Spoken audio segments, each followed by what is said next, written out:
এমন কিছু medical college আমি পেলাম যারা বিন্দু মাত্র কোনো নিয়ম নীতির তোয়াক্কা করছেন না। একটা ব্যবসা প্রতিষ্ঠানের মতো এই বেসরকারি মেডিকেল কলেজগুলো দেশের আনাচে কানাচে বিভিন্ন জায়গায় গড়ে উঠেছে। ভুয়া ডাক্তার তৈরির কারখানাগুলোকেও আমাদের বন্ধ করতে হবে জননিরাপত্তার স্বার্থে, জনগণের স্বাস্থ্যের স্বার্থে। আসসালামু আলাইকুম সবাইকে।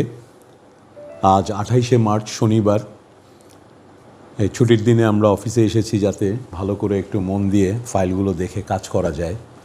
আজকে এখানে যে ফাইলগুলো দেখছেন এগুলো সবই বিভিন্ন বেসরকারি মেডিকেল কলেজের ফাইল। এই ফাইলগুলো দেখতে গিয়ে একটা জরুরি জনগুরুত্বপূর্ণ বিষয় আবারও নতুন করে অনুধাবন করলাম। বাংলাদেশে যে বেসরকারি মেডিকেল কলেজ আছে সেই মেডিকেল কলেজগুলোর অনেকগুলোই অত্যন্ত মানসম্পন্ন এবং অত্যন্ত প্রশিক্ষিত চিকিৎসক তৈরির মহান কাজটি সম্পন্ন করছে।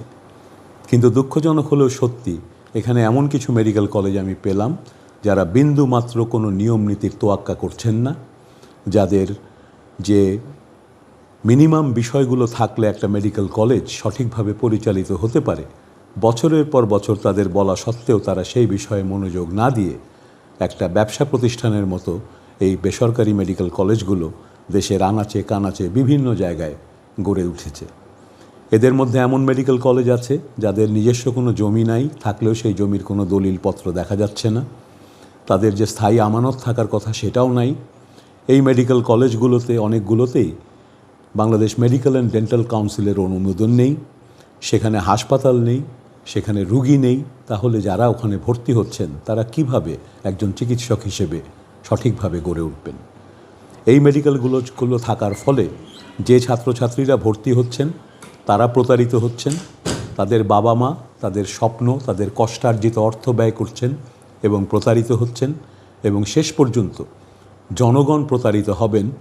কিছু মানুষ এখান থেকে ডাক্তার হয়ে যদি বের হন, যাদের মিনিমাম কোনো প্রশিক্ষণ থাকবে না, তাদের কাজ শেখার কোনো সুযোগ নেই, এবং সেই ডাক্তারদের হাতে আমাদের জনগণের জীবন নিরাপত্তাহীন হয়ে উঠবে। তাই আমি মনে করি সকল বেসরকারি মেডিকেল কলেজকে একটি মিনিমাম স্ট্যান্ডার্ড পূরণ করতে হবে, সরকারি নিয়ম নীতি মেনে চলতে হবে, এবং আমাদের প্রতিটা সন্তান যারা চিকিৎসক হওয়ার স্বপ্ন নিয়ে সেখানে ভর্তি হন তাদের সুচিকিৎসক হওয়ার প্রশিক্ষণ দেওয়ার হাসপাতাল, জনবল এবং রোগী থাকবে।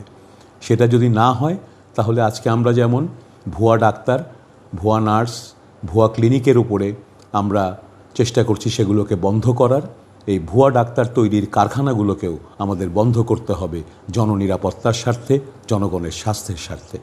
আপনারা আমাদের জন্য দোয়া করবেন।